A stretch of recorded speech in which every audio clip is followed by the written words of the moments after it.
I hope you enjoyed your buffet from around the world with poolside view. Our next session is entitled RPAS Regulatory Framework, Standards Development to Implementation, with a focus on licensing and training of remote pilots as one of the pillars to enable safe RPAS operations. And I was discussing last night with someone over dinner who pointed out that this is truly cutting-edge work. And as you know, the SARPs were adopted in March, and I'll let the panelists talk more about that. We are going to hear perspectives from ICAO, DGCA France, the Civil Aviation Authority of Singapore, and Embry-Riddle Aeronautical University. The moderator for this session is Mr. Feng, who is enjoying the last few hours as an ICAO Air Navigation Commissioner and the second Vice President and Chairman of the Ad Hoc Working Group on Implementation. Thank you, Mr. Tai, for all of your work, for your service, and also for leading us through this important topic this afternoon.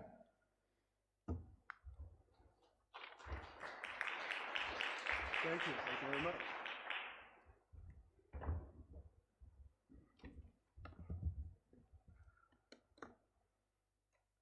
Good afternoon, ladies and gentlemen. 大家下午好。很高兴能回到成都参加这次无人机大会。利用这次机会，也遇到了很多老朋友、老领导、老同事，在此向你们一并表示问候。My colleagues from Asia always complained the jet lags when they came to Montreal for the meeting. They said it nodded for all discussing subjects in afternoon's meeting. So now it's my time. I wish all the colleagues from Montreal good luck and hope you could agree on all the topics we will discuss in this session.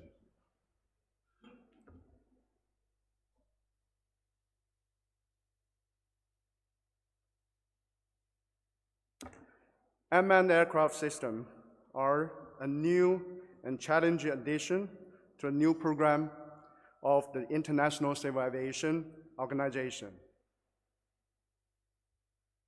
Tracing back to the Paris Convention in 1919, pilotless aircraft were in the minds of aviation experts.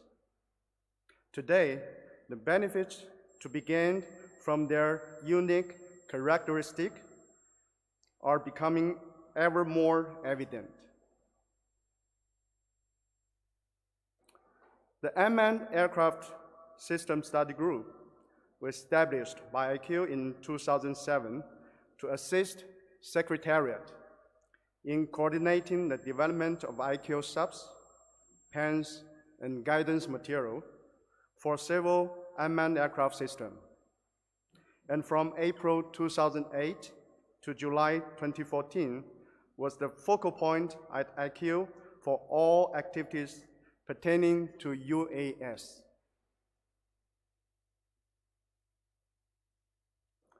The RPAS panel was established by Air Navigation Commission to succeed the UASSG as the focal point and coordinator of all ICAO RPAS-related work, with the aim of ensuring global interoperability and harmonization.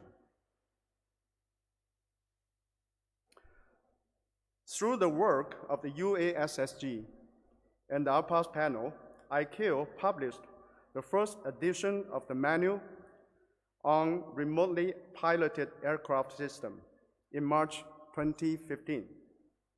The purpose of the manual is to provide guidance on technical operational issues applicable to the integration of remotely piloted aircraft in non-segregated airspace and at airdromes.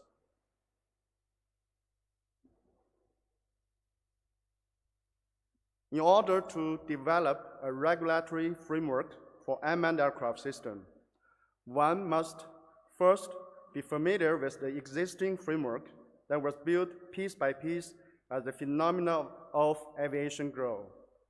To this end, the RPAS panel is undertaking a detailed study of the Convention of International Civil Aviation, the Chicago Convention, and the 19 annexes.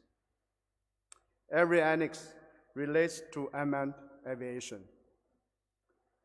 It is anticipated that all but one of the 19 annexes will be amended to accommodate RPAS UAS requirements. Annex 5 will not be affected.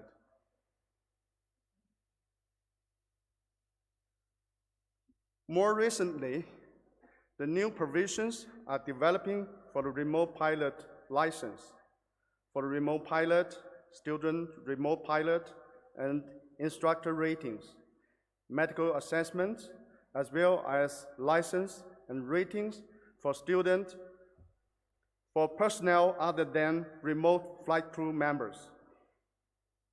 After the complete analysis of the role and function of RPL and the broad range of RPAS, only one license was recommended, with appropriate endorsement, class, category, and type rating of RPA and associated RPS.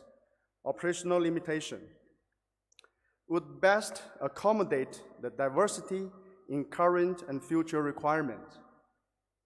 This license has been created on the same basis as that of a commercial pilot for manned aviation.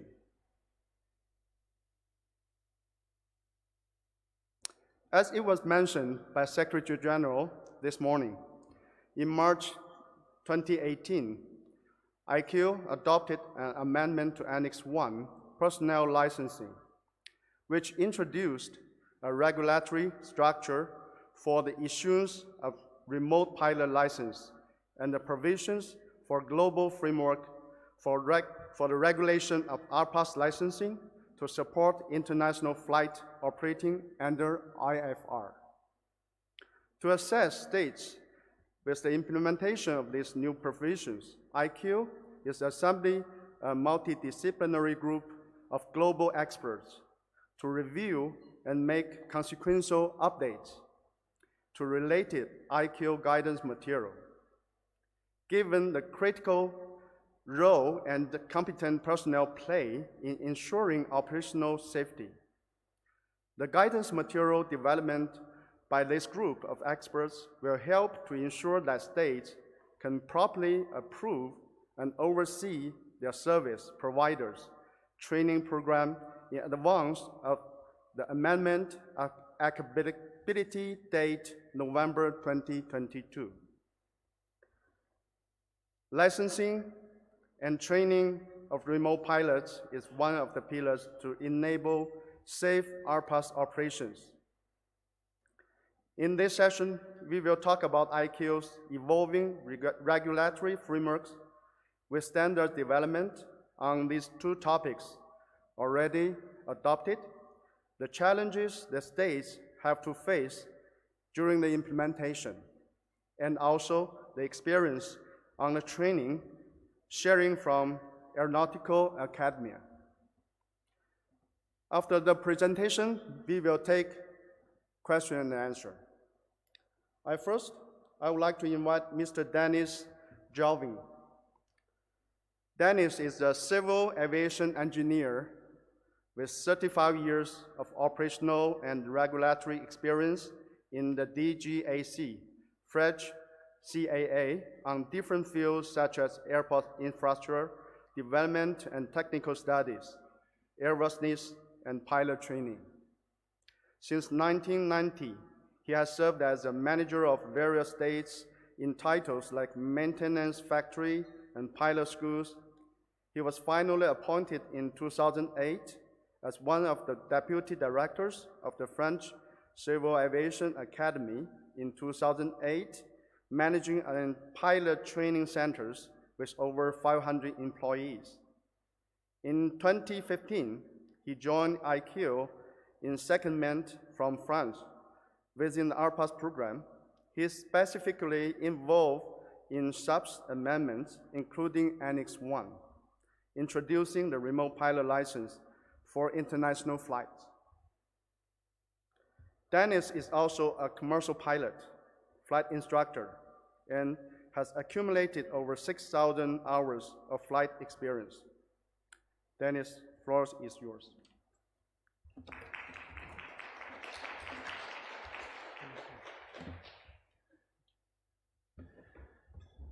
Thank you, Feng, and good afternoon, everyone. My goal today is to speak about an important milestone, which is the introduction of the remote pilot license in the ICAO framework. And it's important because it's the first milestone leading to integration of unmanned aviation in the global traffic. I will dig into the license in some details, some features, but before that, on behalf of ICAO program, RPAS program, I will give you a flavor of the SARPs, the process for SARPs, and as well our streams in the ICAO RPAS program. And as Feng has said already a lot, I will go through that. And as you already know the lot, I will go through that rapidly. So the Convention of Chicago is the key vote of our regulatory framework. And do you know how many provisions we have on remote pilots on the convention? Do you know that? Just to wake up you. 0. Of course, we have many provisions on pilots in the convention, but you cannot be a pilot of a pilotless aircraft. That's why we have to invent a new concept, which is the remote pilot. And at the time in 1944, of course, the convention, the Chicago Convention, didn't include this notion of remote pilot. And this can lead to some issues because as the remote pilot is not a pilot, we don't have already mutual recognition of the license. This is something we have to address in the future. The only places where we can find remote pilot, it's Annex 2 and Annex 1, as Feng said, which was recently approved. The ICAO Council approved the amendment to Annex 1 introducing the remote pilot in March. But this couldn't have been done without a thorough review from the Air Navigation Commission and also including the state comments the year before in 2017.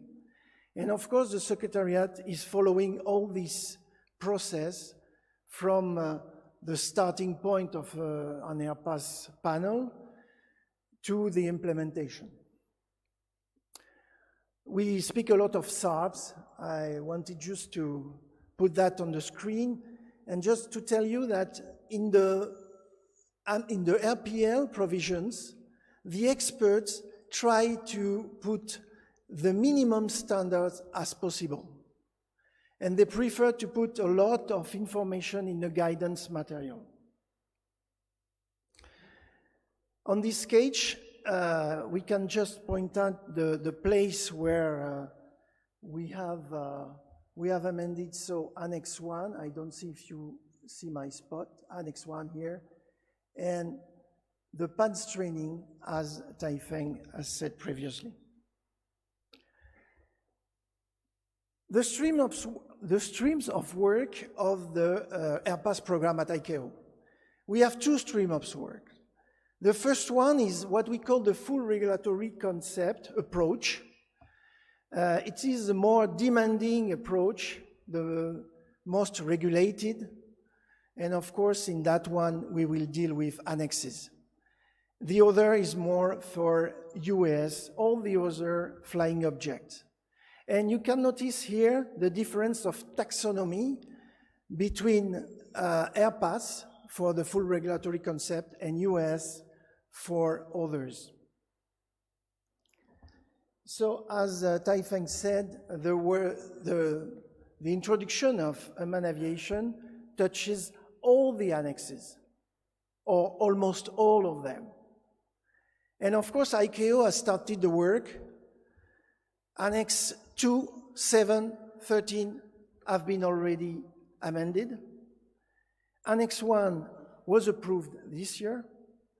And we are working on Annex 8, Airworthiness, and I should have put in red also Annex 10 because we are about to introduce the C2 link provision on Annex 10. The RPAS panel, of course, we have many members here of the RPAS panel. Just to give you the scope of this panel, international IFR operation in control and non-segregated airspace. And as this topic is multidisciplinary, this panel has to coordinate a lot with other specialized panels. And in our regulation already, it is carved in the stone that for international operation, you need three things. You need a remote pilot license, so you need provisions for that. You need a certificate of airworthiness, and you need a certificate of operator. That's why our panel is mainly concentrating on those topics in order to produce SARPs in a timely manner. Speaking of timelines, here are the applicabilities of the new standards. So for licensing, it will be 2022. You have noticed that it's approved in 2018, but applicable in 2022. This gives time for states to develop their own regulations and to adapt to this new concept. For airworthiness and others, it will be aligned in 2024. Rapidly said for the other stream, on that one, we are not dealing with annexes, we are dealing with guidance. We are producing a guidance on these activities. So the first one, this is also a group of experts which is working on that. This US advisory group provide a toolkit, which is in fact a website. You can find, you have the link there, and you can find it on the ICAO portal, on the ICAO website, sorry. It is public. You can find there general guidance on national regulation, best practices, and other good material in order to help for national regulations. And the work is going on through the drone-enabled process. So last year, drone-enabled 1 was focused more on registration, communication, and geofencing, which are topics which are very well known. And now, this year, here, Thursday and Friday, it will focus more on UTM, U-Space in Europe, and ATM interoperability. Interesting subject, so I invite you to go there. Now some details, some feature about licensing itself. As I've told you, our goal is integration of RPA in global traffic, so according to the existing regulation, we need a license. The RPA will operate the same way as other aircraft because it's integrated, but they are really different. This is a different license, and so we need to provide different provisions. So the expert from the RPAS panel decided to have only one license. No matter you are private, professional, this is not the same way as in the manned aviation where you have the PPL, CPL, ATPL. In this situation, we have only one license. And the reason for that, there are two main reasons, I would say. The first one is to keep it simple. And the second one is because in our world of unmanned aviation, we are more operation centric. And no matter for a specific operation, no matter if you are private or professional, you need to have the same level of performance to conduct your operation. That's why the training is the same, whatever is the pilot, remote pilot, sorry, is private or commercial. The basic framework, the starting point, I would say, for the license, for the remote pilot license, was the CPL of Unmanned Aviation. But of course, it was very, very amended, modified, adapted.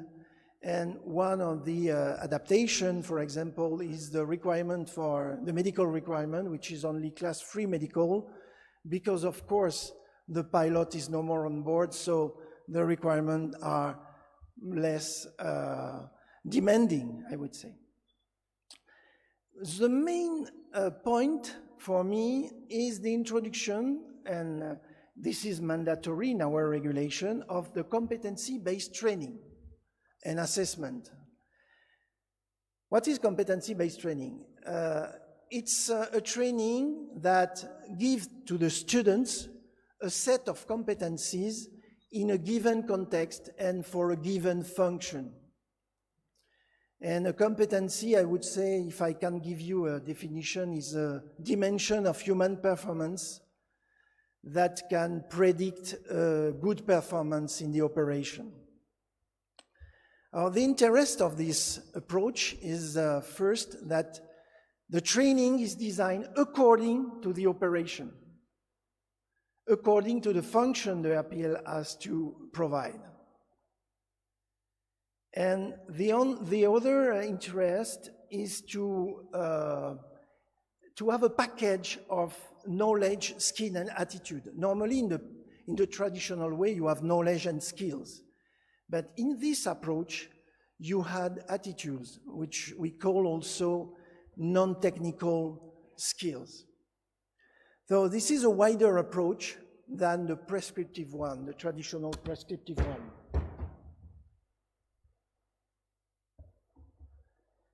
And as this approach is really new, the expert from the RPAS panel decided to provide an ICAO competency framework. So here you have the competencies in the PINES training for a remote pilot. You have here competencies which are very technical, for example, RPA, flight management, automation, but you have also competencies which are non-technical, like workload management, leadership, teamwork, and so on. And of course, this is a generic definition, and the competency itself cannot be assessed by itself, but it is assessed through, evaluated through observable behavior. So in the competency framework of ICAO, you can find the observable behaviors to assess the competency. Of course, this is a model. Each operator, each approved training organization has to define his own adapted competency model, using that one, adding competencies, removing competencies, whatever, but this is a starting point. Why competency-based approach for the RPL? Why not a prescriptive one as usual? The first reason and the main reason is because you have so many types of machines, so many types of operation, and we don't know really what will be the future of this world, that it wasn't feasible to define a prescriptive and definitive training for an RPL. And the good point for a competency-based approach is that this approach is more flexible. As you define the training according to the operation, you can define it on a case-by-case basis mainly. So this is the reason why this approach was chosen for RPL. So in that one, it's not the regulator which is defining the training, it's the operator and it depends, the approved training organization. They have to define, they have to first to assess the operation and the needs. After that, they have to define the adapted competency model and define the training and the assessment plan. This is more or less the method we can use to define a competency training. So a bit more work, that's for sure, but a wider scope for the training and a better level for the student. And another good point of this approach, as the training itself is not carved in the stone in the regulation, as it is defined by operator and ATOs, they can improve it according to the result of operation, according to the result of the students. So it's an improvement loop, which is very interesting. Just as a summary, the ICAO licensing will be mandatory for international flight. It's, as I said, the full regulatory approach, 2022. It's a model also, it's a reference, and we hope here at ICAO that this can be scaled down and adapted for national purpose, because of course our goal is to help standardization and harmonization. But setting up SARPs in order for states to develop their regulation is not sufficient for us. And we are now working already on implementation, and especially because we are in two new topics. First, RPAS, new topic for a lot of states, and second, competency-based training. So right now we are working on a new version of the RPAS manual. We have started the development of the manual of competency-based training for remote pilot license. We plan to have workshop to explain this regulation, this SARP, sorry, and the guidance material next year, and all this and other material that will arrive later. And this will be available, of course, before the applicability date of 2022. And with that, thank you very much. 谢谢.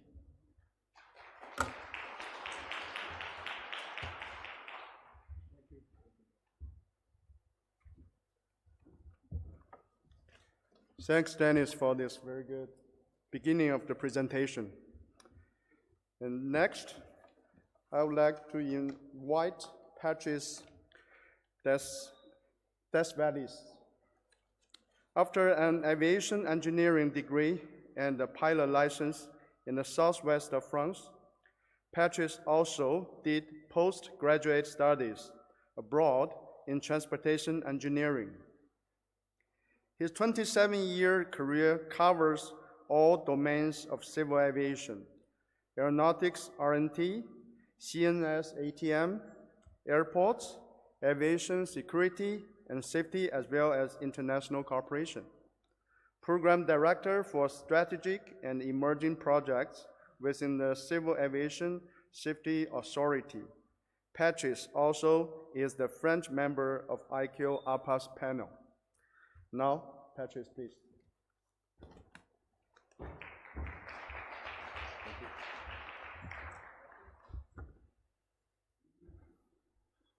Oh, yes.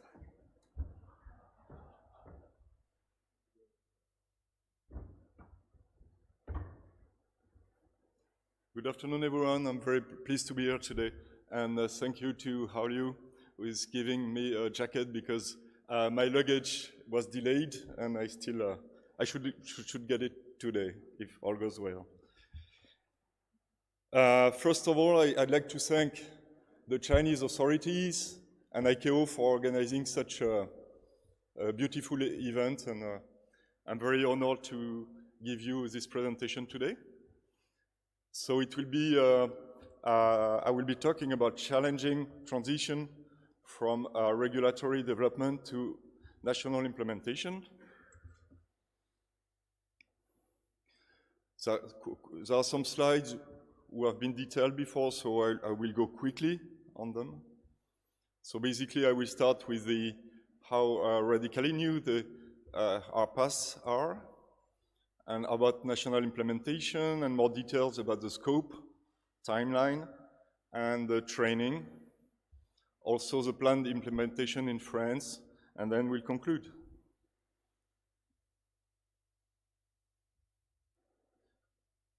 So, as many speakers said today already, it's really a radically new domain, and it will be very new for the contracting states as well as ICAO. It's very innovative and evolving, and it will be, in fact, also the first time in aviation history that commercial aircraft will be flown, so with no pilots on board, and amongst other IFR manned aircraft. Actually, the pilots will no longer be in the cockpit, but instead will sit in remote pilot stations, for example, on the ground. And handover between stations will be possible during a given flight. And also there is, it's worth saying that there is no direct link between the station's boundaries and the ATC control areas.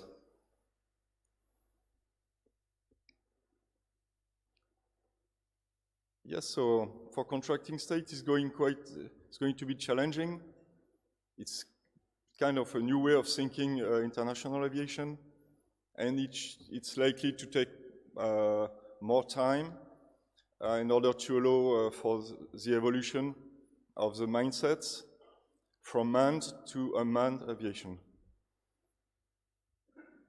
And in order to be able to successfully implement, so longer time will be needed, especially for to implement the new framework, the new procedures, the competency-based training that Denis just talked about, as well as the standards for airworthiness, operation, etc. So, what is the scope? RPA are a subset of the unmanned aircraft, and as you know, so they will be certified, and they will be integrated in non-segregated airspace for international IFR operations. And as it has been said before, it will follow the traditional method of manned aviation. So what's not in the scope? For the time being, ICAO RPAS scope excludes the carriage of persons, the fully autonomous unmanned aircraft, the very low level operations, the very high level as well, domestic operations, model aircraft, and obviously state aircraft. So I'll go quickly on this one because Denis detailed it quite a lot. But the important point is that everything should be applicable at the end of 2024. And of course, for licensing and training, it was decided sooner in order to leave time for the states to implement the licensing and training provisions. So with respect to what's happening in France, with respect to regulating drones, US or RPS, so France participates to all relevant organizations. So of course the RPAS panel of ICAO, JARUS activities that you heard this morning about, and also the EASA in Europe activities, with the three categories, open, specific, and certified. A new basic regulation has been adopted very recently in Europe to renew the regulation of EASA. And EASA will also propose some new regulatory amendments for drones, in 2019.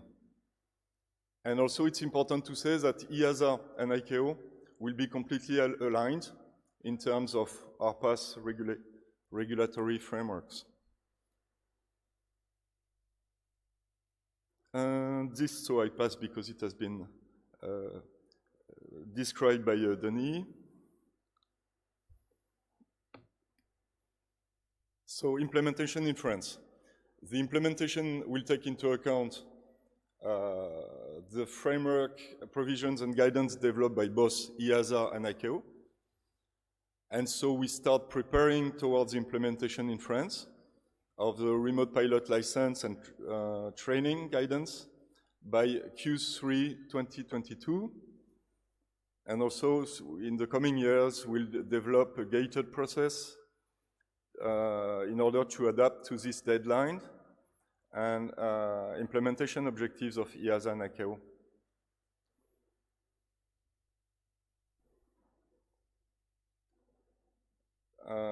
There is already some large experience existing in France for military operations, RPAS, but training for future certified civil IFR RPAS is new.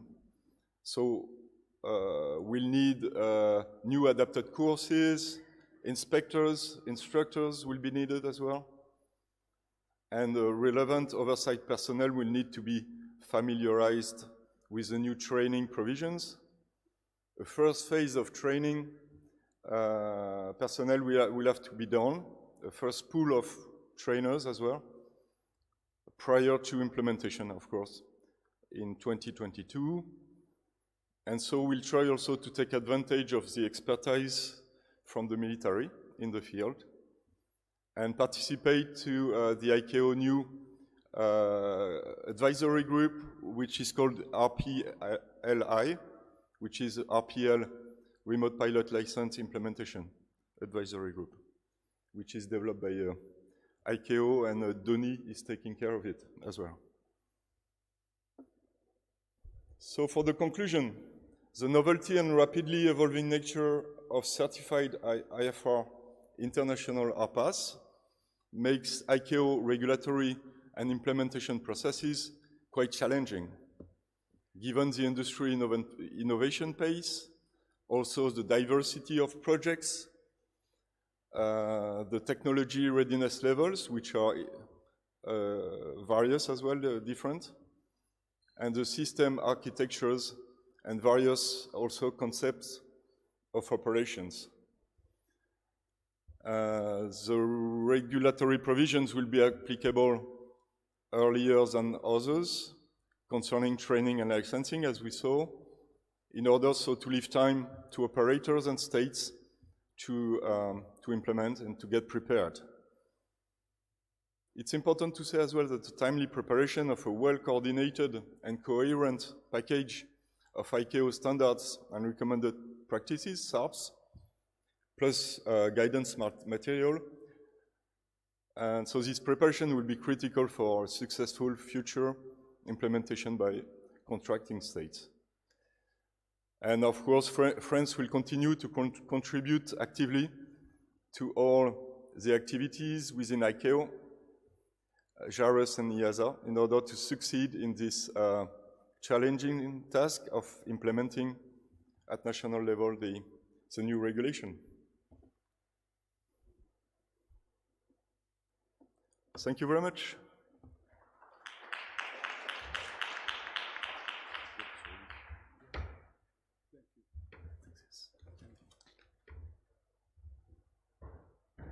Thank you, Patrice. It's a very good presentation.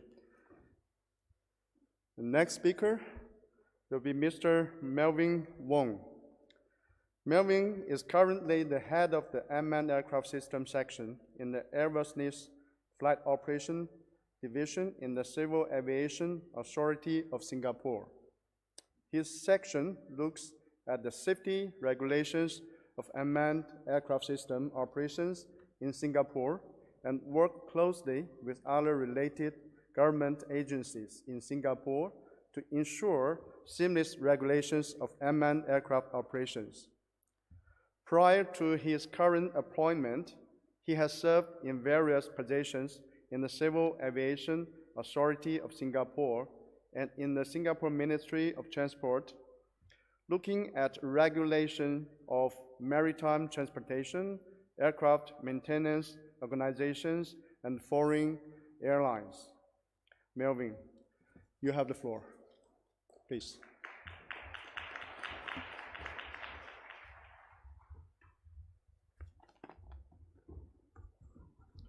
Good afternoon. I hope you all had a very good lunch break, catching up on old friendships as well as establishing new ones. So we're here to talk about this topic on the RPAS Regulatory Framework, Standards Development to Implementation. This is without doubt not a straightforward process. Implementation itself carries with it many underlying tones. When you take a standard and try to dissect it, that itself could potentially lead to countless interpretations. Now, when you come to the implementation part, the permutations are even greater. There's definitely no perfect nor optimum means to implementation. It will definitely all depend on the context of the operating environment that you're in, and to some extent, the geographical location or the geopolitics of the place where you're in. What could work well, a solution that could work well for one state, if you transpose it to another state, it may not necessarily work just as well. So it will all definitely depend on all these different parts. So what I can share with you all today is some experiences and our lessons learned in terms of this long process, and hopefully this could form a reference for states out there trying to find optimum balance between regulation and facilitation in the process of standards development to implementation. So much work has been done by ICAO to develop SARPs in the realm of RPAS through the ongoing work of the RPAS panel. RPAS, and in the larger context, UAS, presents a very unique challenge globally to regulators and the industry. There's been discussions this morning mentioning that the technology of RPAS is changing every 18 months or so. And to keep pace with all these developments, the regulatory amendments for each state can take up to 3 to 5 years. This is something that I totally resonate with. When it comes to regulator perspective, when you have developments in the RPAS world, and when you try to actually enhance or change some of the regulations that are in place, it's not a straightforward process. It goes through many, many different channels, many, many stakeholders. Also entails, in a way, going through the parliament, changing legislation, and that sometimes could take many, many years. Many states are grappling in terms of not just the regulations, but also in terms of implementing them effectively. So unlike the traditional manned aviation sphere, there are limited reference or data points to take reference from when it comes to the RPAS or UAS, given that it's still a new and emerging area.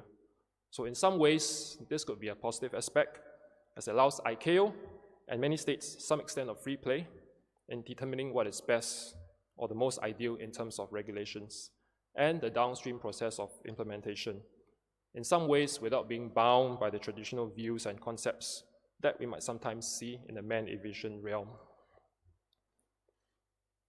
So I myself started out in the manned aviation world, and I too have to go through this control, alternate, delete process in my mind, such that I can approach the RPAS regulation in the most effective and in some ways unbiased manner.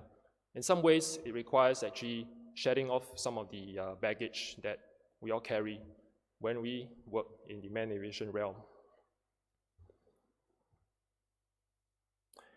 Each state is unique, and while there can never be a one-size-fits-all approach to regulation implementation, a good way to start is perhaps through collaboration, sharing of best practices, and working towards the objective of harmonization. This is an ever-changing industry, and collaboration and information sharing is very important. So then the question is, what is the optimum means to go about this? So first and foremost, let me just provide a picture of the situation in Singapore today. As many of you all know, Singapore is a very, very small country. From east to west, it measures about 42 kilometers. North to south, it measures about 25 kilometers. So you can actually travel from the east to the west in a matter of about 35 to 40 minutes, from north to south in a matter of 20 minutes. And if you look at the overlays right here, you can see that there are many different areas bounded by the circles and shapes in different colors. And you can see that those areas that are not bounded by the circles are the areas where actually the UAS or the RPAS can actually fly in some ways without any limitations. What you see in the areas that are within the circles are areas that are either within the immediate vicinity of aerodromes, or in some places, these are very protected or restricted areas. Some of these are security-sensitive facilities that you have out there. So you can see that a good half of the land is in a way off limits to most RPAS or US operations, and this somewhat adds to our challenges of the regulator. So amidst all these challenges and the complexity of the RPAS or US ecosystem, what expectations should there be on the part of the regulator, and what should regulators do? There are many differing views from fellow regulators and the industry, and of course, from the general public. So some quarters of the industry will expect a light touch regulation, while the general public will expect stricter regulations, and in some cases, a total clampdown of such activities.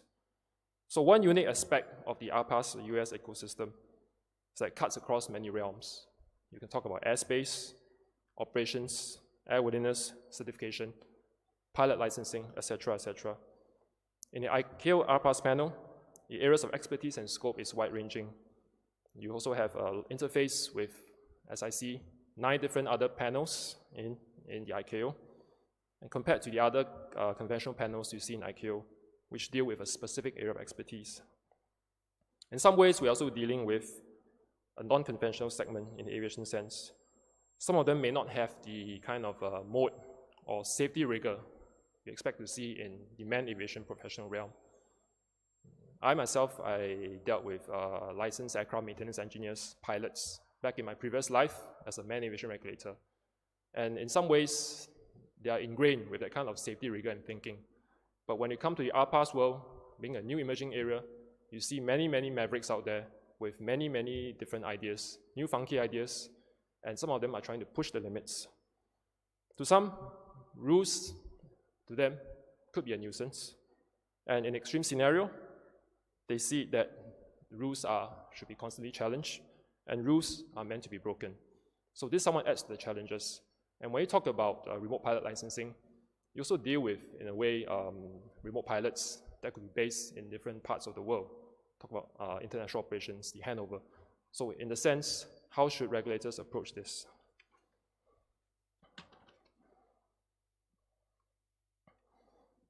So regulator of the US has the job cut out for them.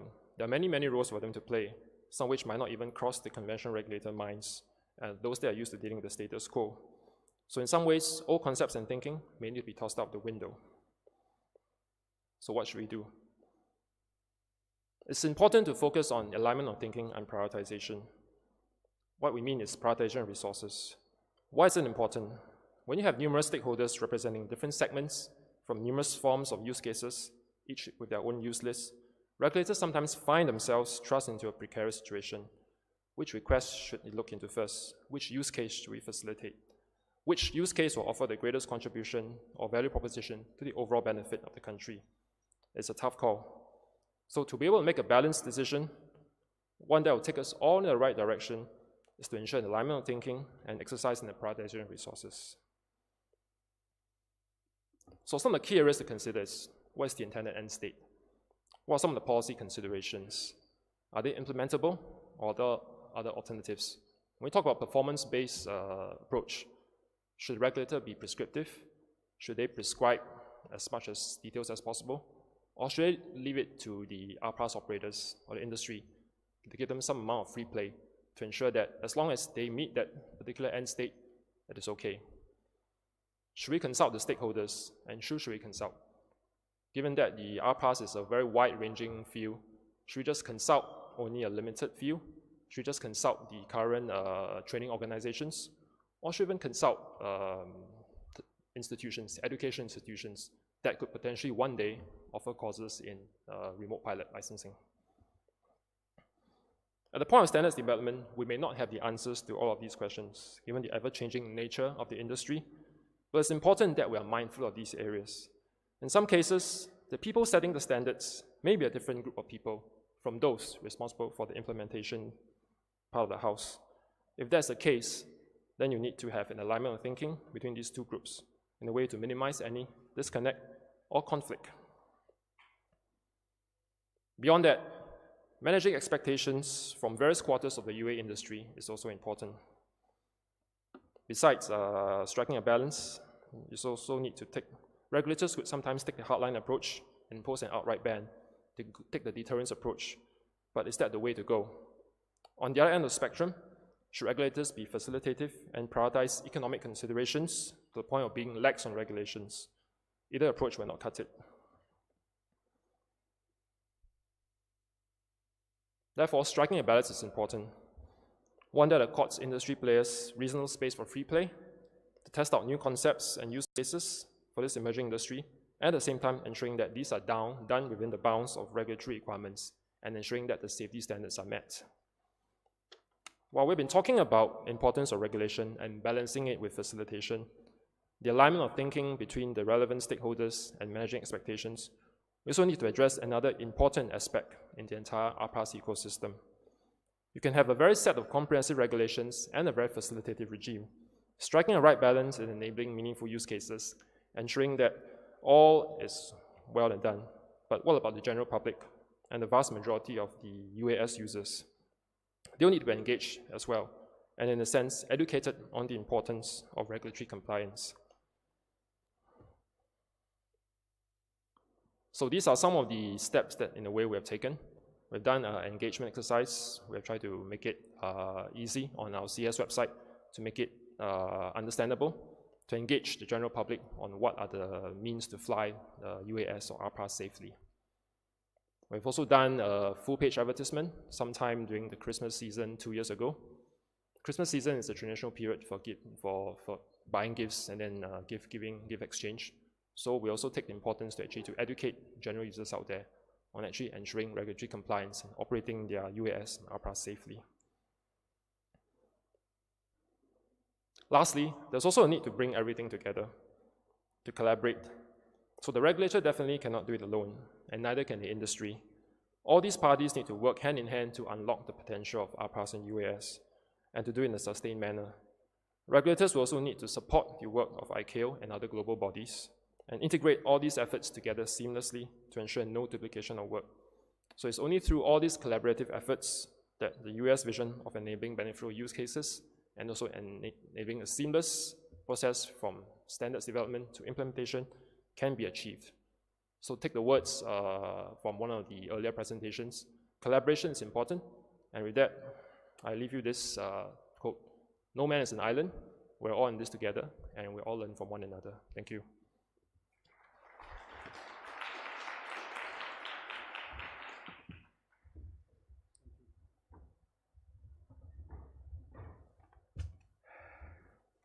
Thank you, Melvin. Next speaker, Dr. Kristy Kiernan.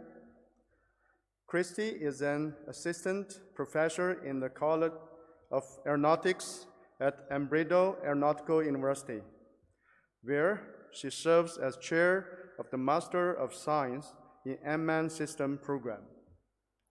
She is co-author of the UAS Pilot's Code, a working group lead for the AUVSI Off-Sea Trusted Operator Program, and a member of the steering committee for the NCUAS Standardization Collaborative. She is a former Coast Guard aviator and aviation safety officer. Her research interests include safety in UAS and manned aviation. Kristy, the floor is yours.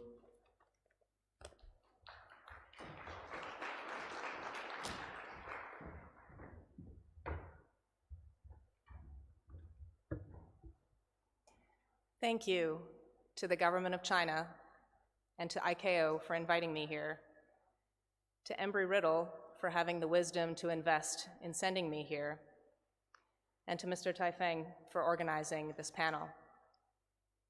I'm grateful in particular to be in Chengdu, first of all because my hometown's history goes back 100 years and Chengdu's goes back 4,000 years, but also because I have a personal connection to China. I don't know if you can tell by looking at me, but I am a Chinese mother.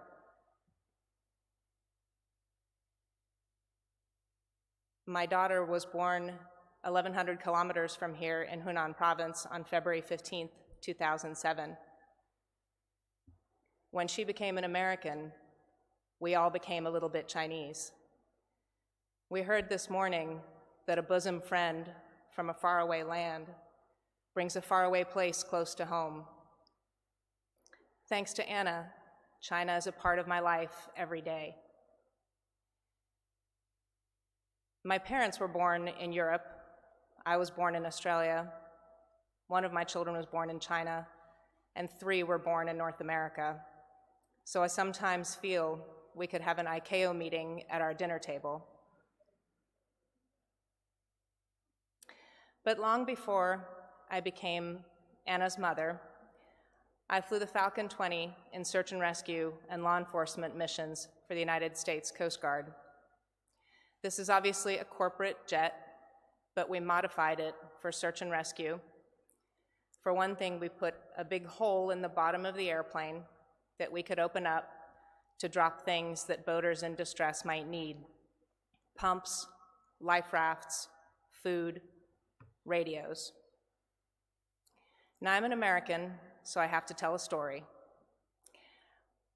One night when I was standing duty on the Gulf Coast of the United States, sound asleep, and the phone rang at 2 o'clock in the morning. There was a boat taking on water that had called a mayday in. We knew from our pre-flight planning that the weather was getting bad, so we hurried through our checklists and ran out to the airplane. It's a very busy time, as you know: taxi out, take off, climb. So it was a little while until I had the gear up, the flaps up, and the after takeoff and climb checks complete. And I was finally able to turn around and look into the back of the darkened airplane and say, okay, who do we have on board? Up until then, I did not know who else was on that airplane with me, besides for the pilot next to me. But it didn't matter, because I knew that I could count on that crew to do their job safely and efficiently, and they knew they could count on me to do the same. I flew this airplane at 200 feet over the water at night with the drop hatch open and the humid Gulf Coast air flying through my hair many times, and I never felt unsafe. What allowed me to feel that is the same thing that allows thousands of safe departures around the world every single day. And those things are standardization and training. Standardization and training were the bedrock of everything I did in the Coast Guard, and it's the bedrock of everything we do at Embry-Riddle. Embry-Riddle started in 1925 as an aviation company and moved into training. We expanded rapidly during the Second World War, training Army Air Corps pilots, and now we have 3 campuses: Daytona Beach with 5,700 students and state-of-the-art research facilities and business incubators; Prescott, Arizona with 2,600 students; and the worldwide online campus, which includes 120 physical locations in the United States, an additional 20 around the world. And we train 20,000 students per year. Put it together, we're almost as big as Catholic. About 2 years ago, we realized that there was a need to train remote pilots. I don't know if you know, but in the United States at that time, this was sort of the environment in UAS. It was a bit of the Wild West with very little regulation. Since then, the FAA has passed Part 107, which gives some guidance for licensing and certification of commercial drone pilots. However, it's limited to below 55 pounds, visual line of sight, and below 400 feet. Also, hobbyists do not need to have any licensing or certification, only commercial operators. So we knew that to prepare for the future, we would need to go beyond what was in place already in terms of licensing and certification. So we turn to what it is that we have done successfully for many, many years. And we know this training works because hundreds of our graduates take it into the right seat of commercial airliners every year. At the same time, it's not realistic to graft manned flight training directly onto an unmanned environment. As you know, there are two streams in unmanned. On the one hand, we have the very conservative manned aviation approach in which change comes very slowly and only after being examined and studied and tested. On the other hand, we have the consumer electronics and tech side with a very fast cycle, development, testing, and deployment all at the same time. Neither approach fully addresses the needs of unmanned. It's only by combining them, harmonizing them, and bringing in the best of both that we can accommodate the very unique environment that we have in unmanned. Some said that a checklist like this to fly a 5-pound toy was a little bit of overkill. But we said, we're not training people to fly a 5-pound toy. We are training people to fly an aircraft in the National Airspace System. If you are a student or a graduate of CAFUC, this next slide is for you, because you know that when we train in this cockpit, what we're really doing is preparing you for that cockpit. And I know that that is the same philosophy held at your Air University as it is at ours. You know, a friend of mine who is an Embry-Riddle graduate and learned to fly at Embry-Riddle, who's now in charge of our Brazil campus, Fabio, told me this story. On one of his early flights, he got a little busy on takeoff, and he didn't get the flaps up until 2 knots above the limit speed. He didn't think much of it. When they landed, his instructor said, "Write up the flap over speed." And he said, "Write it up? It was only 2 knots. And his instructor said, "You're a professional now. This is what a professional would do. How do you know when is enough? 3 knots? 4 knots? A professional will always do the right thing, even if it's expensive or inconvenient." And that's the type of training we want to convey to the RPA pilots of the future. And we're not alone in pursuing this. We've entered into a lot of fruitful partnerships, most recently with AUVSI and their Trusted Operator program. As you know, AUVSI has been an advocate for unmanned systems and for UAS in particular.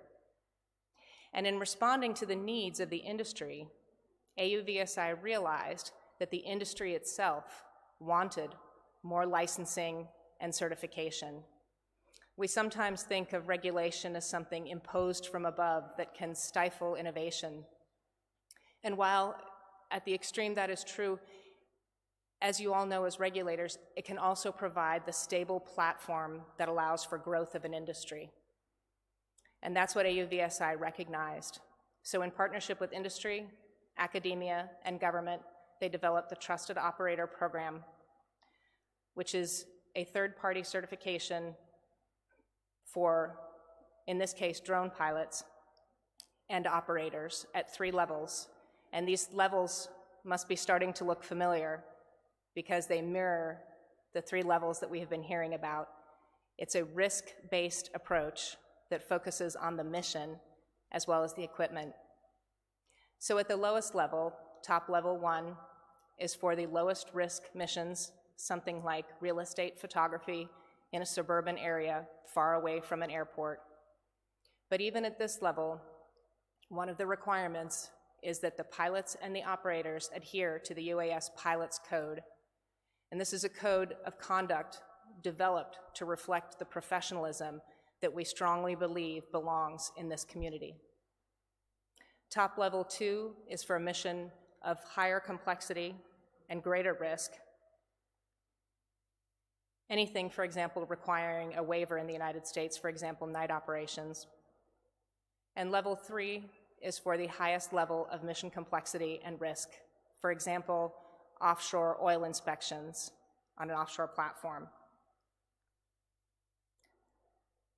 So in using this system, we hope to train the pilots of the future to consider a risk-based approach in everything that they do. So how do we actually do that? This will also sound familiar to you because we use an instructional design system very similar to competency-based training. So we begin with what it is that we want our students to know. And then we come up with the observable behaviors that reflect their knowledge of that domain. Next, we create an assessment that will allow an evaluator to know whether they have actually mastered that observable behavior that reflects the competency.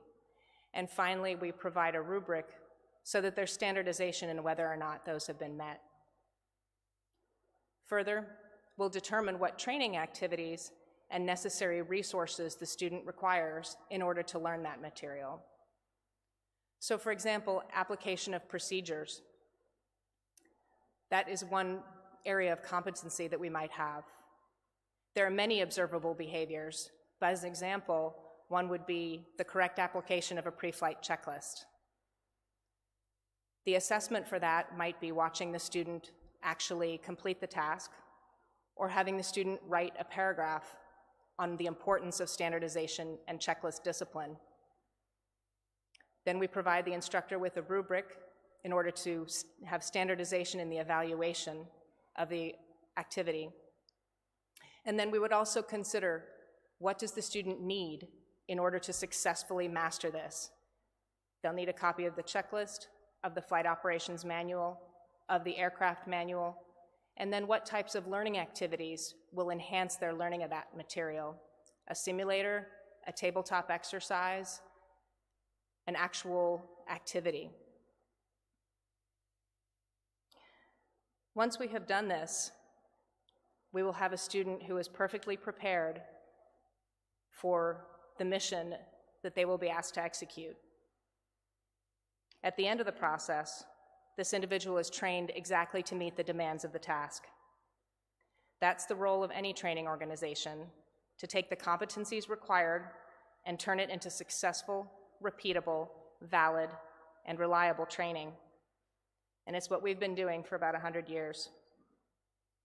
So this is where our industry was, with vibrant and robust training and procedures, licensing and certification in manned aviation, and a little bit less of a framework for unmanned.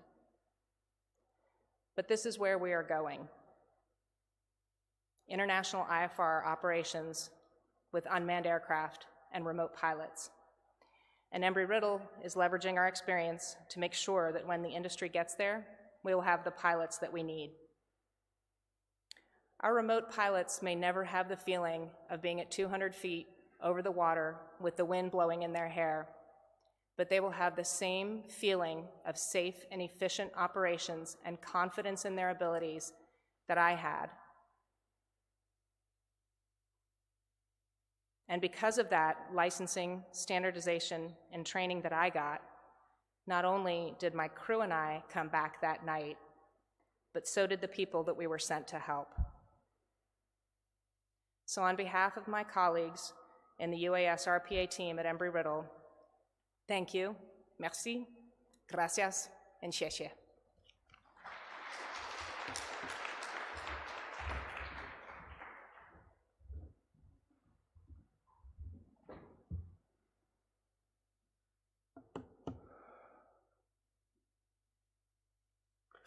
Could we back to my slide?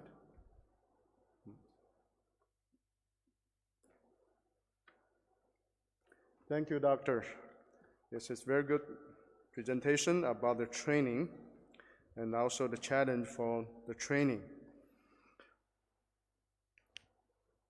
After the 4 presentations, I would like to ask if there is any comments or questions from the floor. Oh, yes. Thank you.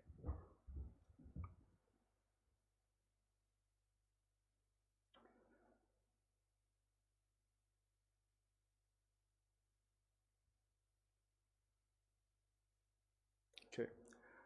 I got the iPad. There is some comments and questions from the floor. I would like to pick one question, and also this is the comments. We are talking about remote pilot training and currently looking into one single license. Will this still work when we get unmanned cargo or even passenger aircraft? So I think Doctor would like to answer this question.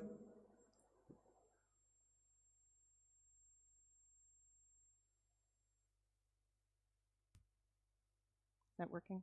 Okay, this is working now, right? Okay, thank you. That's an excellent question. Great. The short answer is, I don't know. Like so much in this industry, it is changing rapidly, and in order to, that's one of the challenges, honestly, for a training organization, is to predict where this is going to go. We were talking at lunch that there is a lead time for creating training programs, as almost all of you have, I'm sure, been involved in developing some type of training. You know that there is a lead time involved, and we have to predict where the industry will be so that we train the pilots for that situation that doesn't yet exist. So if we still take a risk-based approach, we have the choice to train people to the highest level of risk or to create different certifications based on the risk exposure. So I would think, I hate to predict anything, but I would think that licensing and certification as it develops would mirror that same risk-based approach. And one of the wonderful things about Unmanned is how ready we are to change course if things change.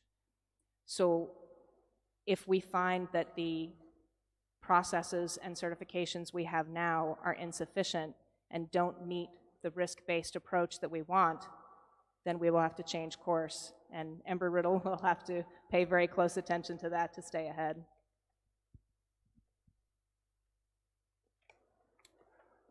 That's great. Is there any other comments from the panel? Yes, please, Denis.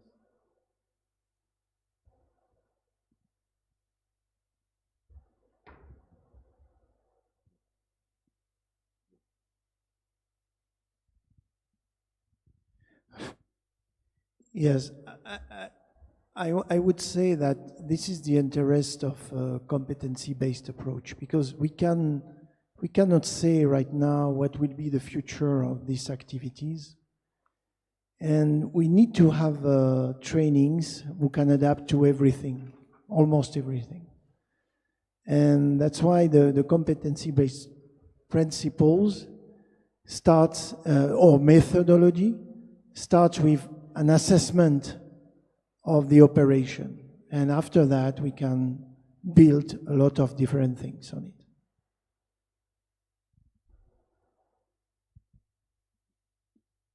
You want to add some comments? Yes, thank you. Just to confirm what my colleague just said, right now we did a regulatory framework for within a given scope. If we change the perimeter, we'll have to work again and find the best solution as well for the future evolution. Yes, I think current scope of the RPAS is limited to more cargo operations. Passenger carrying is currently out of the scope. But I think this is, in terms of passenger carrying, this is something that we all need to consider. I think there's no perfect or correct answer right now. It's for regulators to determine what is the best solution, taking into consideration the operating environment, the context that you're in. There are also questions in terms of which is the best way. Should we go for a type rating? class rating. If the remote pilot is going to fly beyond visual line of sight, what are some of the prerequisites? Should the remote pilot already hold a manned aviation license? So these are some of the questions that we may have to consider. But as of now, even though there's no perfect solution, it's for regulators to, in a way, to take stock of what's happening in their own environment, and also to, in a way, to get information, to collaborate with their counterparts from the other parts of the world to find an optimum solution at this point in time. Yes, so it's very good. And also, Melvin, could you continue with this? Some questions from you to you. That do you consider that a wider variety of Category B specific aircraft operation will require the RPL, given risk posed by Singapore's highly urbanized environment? Can you please provide some examples, if possible? Maybe you could just repeat the question again? Yeah. The question, do you consider that the wider variety of Category B specific aircraft operations will require the RPL, given risk posed by Singapore high urbanized environment? I think the answer, probably the straight answer is yes. For such a risk, you probably need an RPL. But we also need to look in terms of what is the best solution. If we go for an RPL, is it something that it's something which is easily implementable? When you look at these kind of category operations, you could have cargo carrying, you could also range different kinds of weights. So one approach is, as I mentioned earlier, is also to see what is the best solution, take stock of the operating environment. So for Singapore's case, we are aware and we are in the midst of actually doing some enhancements. We're in the process of actually rolling out an unmanned aircraft pilot licensing framework. We've done some public consultation, which just ended recently in end of May. We've sought feedback. We've actually reviewed some of the feedback, and most of these respondents are actually in support of RPL, or Unmanned Aircraft Pilot Licensing Framework. Then the next question is, which is the best way to implement it? Should we go by a type rating kind of approach or a class rating kind of approach? Should we split it in terms of weight? So these are some of the questions that we are currently considering right now. We hope to have the details roll out sometime in next year. That's good. And also talk about the implementation. There is another question to Patrice, that how are you going to implement the new regulations at national level? Thank you very much. Well, it's a big question, and we started to work on it.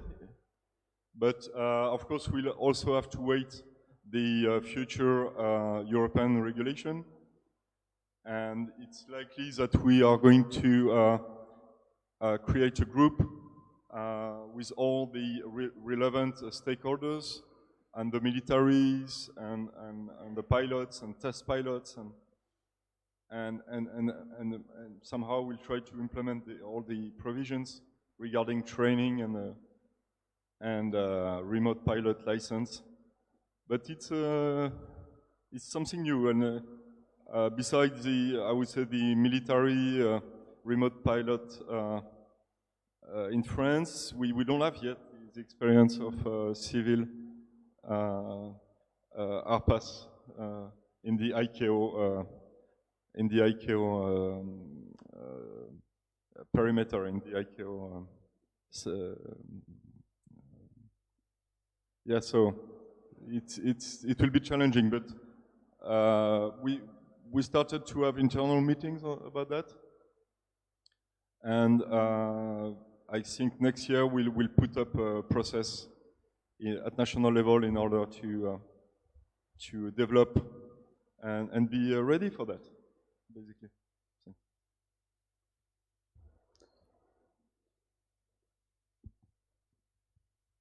The next question is very little bit interesting about a risk.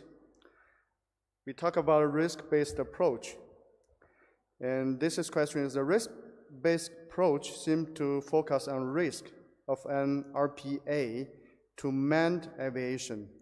So what about the risk of RPA to the public on the ground? So, Doctor, please.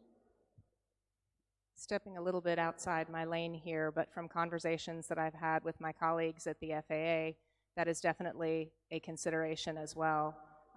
And the kinetic energy of the vehicle is something the FAA is taking into account in terms of the hazard to the population on the ground, and also factoring that into the overall risk based on the mission profile, so that even with high kinetic energy but over a farmer's field, that's a different risk profile than something with lower kinetic energy based on the weight of the aircraft but operating over people. So that is something that the FAA is keeping in mind very much.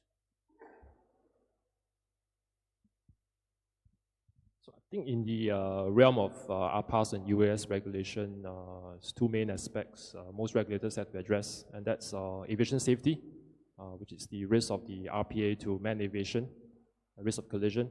Of course, I think one area which is in some ways maybe neglected to some extent is the public safety aspect, the risk of the RPA to occupants on the ground, to buildings, to property. This is one approach that we are taking very seriously. So in applications that come to us, we assess not just the aviation risk side of the house, but also the public safety side of the house in terms of how the RPA can actually have minimal risks to the safety, in a way, minimal risks in terms of it comes to the people on the ground, to buildings. So in some ways, the operator has to propose some mitigating measures in terms of actually minimizing the flight time over people, over heavy traffic. In some ways, they may have to also to cordon off the flight area. But there's some aspect that I think regulators also have to take note of. Key to that as well, on the related topic, is also on social acceptance, because public safety, in a way, also ties into social acceptance. We have some norms where you see a heavy RPA, maybe weighing 25 to 30 kilograms, carrying a parcel that could be flying over you maybe in a busy business district. In some ways, even though from the safety aspect of the house, it is robust and safe, or operator has done their due diligence ensuring the operations are safe, but there's also the social acceptance aspect. I think this is something that regulators also will need to take note of, to address in a way to educate and in some ways to engage the public to ensure that this is something which will be part of our lives, maybe in 5 years down the road, 10 years down the road. We don't know for now.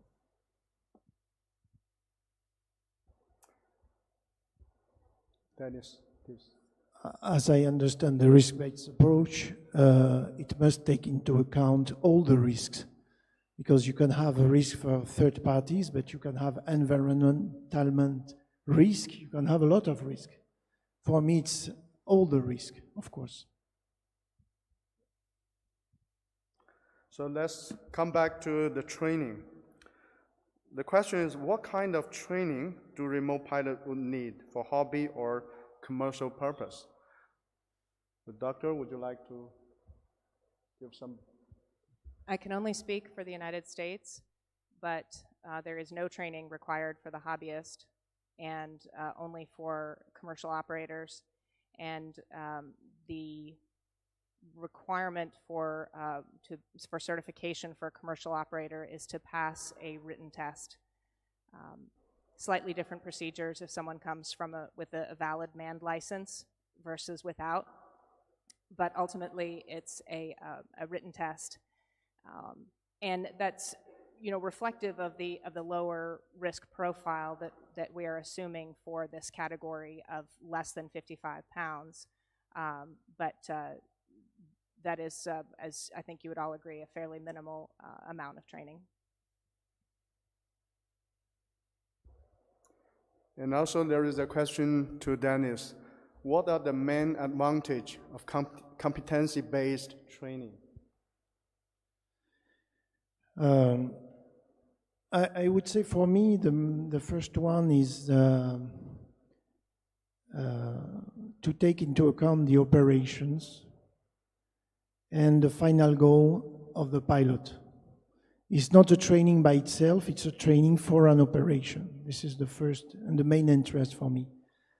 After that, we have more flexibility. We can adapt the training because this training is not carved in the stone of the regulation. You can adapt it. And these are the main point for me. The other one, if I can add one, is the integration of non-technical skills. In the traditional training, you have knowledge, written exam, you have a practical exam, but in the past, we didn't take into account the non-technical skill, the human performance, if you want. In that approach, this approach is more global, so it's more interesting for me. Great. So due to the time limitation, we cannot answer all the questions. There are some other questions about training. But you can, even if there are any other questions, please send it to the website of the ICAO and also the panel. You can have a connection with the panel to get more information and answers. So for this session, we have to finish for our discussion. At last, when we talk about RPAS, unmanned aircraft, do we think about pilots' feeling? I have a short conversation with the colleagues from FALPA, Asia Pacific, this noon. He said that pilots welcome the new technologies. And we discussed the acceptable safety level as manned aircraft. And also, RPAS will take big impact on the aviation. And both of us agreed upon that RPAS will take huge opportunity to the industry. And all of us, especially the next generation, will take advantage from this advanced technology, even though there are a lot of challenges we have to face. Let's move forward to embrace the beautiful world of civil aviation. Thank you. Thank you all. Thank you all the speakers.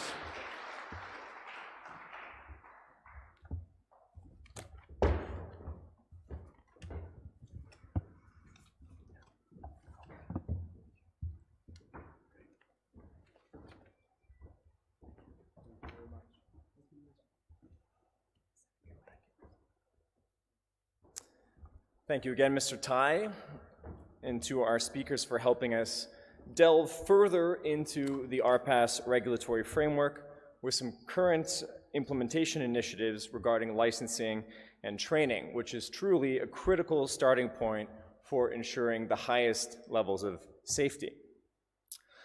Now, those of you struggling to adapt to the time change, we'll be happy to hear that it's time for our afternoon coffee break. So we'll see you back here at 4 p.m. for the final session of day 1 of RPAS 3. And speakers, again, would ask that you come just a bit earlier so we can chat with you and you can continue to coordinate with your moderators. Thank you very much.